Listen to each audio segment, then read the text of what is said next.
what's going on? This is WillGraham13 again, obviously.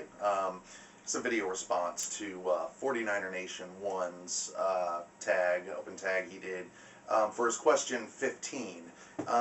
If you're not, which the question was, do you prefer retro gaming or current generation gaming?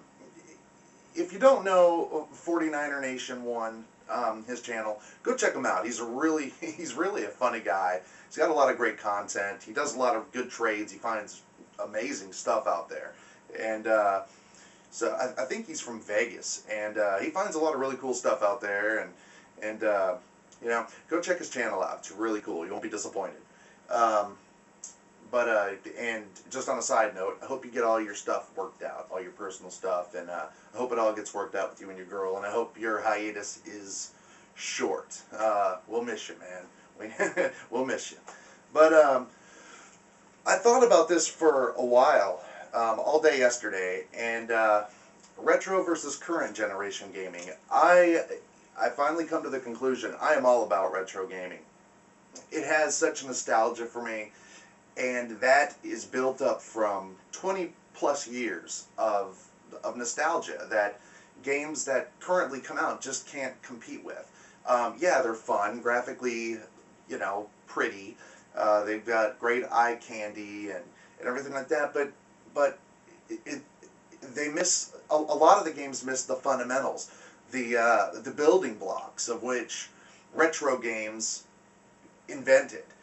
And a lot of times the current generation almost acts like older games don't even exist, that they should borrow from, you know, mechanics and platforming and all the things that make the retro games good. They should be borrowing from and making them better for current generation games. They do, but just not as much as I'd like to see. But I just don't think there's graphically. Yes, the PlayStation 3, the Xbox 360 will trump the Nintendo, obviously. The old school Nintendo. But there isn't one game on the PlayStation 3 to me, or the Xbox for that matter, that is better than, say, Super Mario 3. Not only when I put Super Mario Bros. 3 in, is just a great game mechanically, right down to the fact that I think Satan wrote the programming code for it. But it's got so much nostalgia just rushed behind it that new games just cannot get. So that's it. I mean, I really can't explain it too much more than that. Yeah, to me, it's not about graphics. It's not about, you know, how pretty it is. It's about how much fun you had when you first got it and nostalgia. That's my opinion. You know, I can remember exactly where I was whenever I had first played Castlevania for the Nintendo. I can't trump that with anything for the PlayStation 3 or Xbox 360.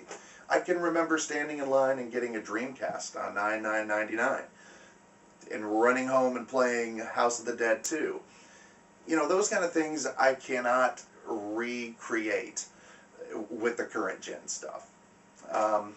You know, I still love the current gen stuff, but I'm always going to go back to the retro stuff. I'm always going to want to show my kids the retro stuff. Now, I find it interesting. I have two children. I have a 3-year-old and Logan, a 5-year-old, and it's funny to me to realize that this is going to be their retro stuff. The PlayStation 3 is going to be their retro stuff, just like the Nintendo. And so I'm trying to get them to kind of have a little broader basis when it comes to the game, so they can appreciate the Nintendo, you know, and the Atari and stuff. So it's not such a shock from the PlayStation 3 to the Atari.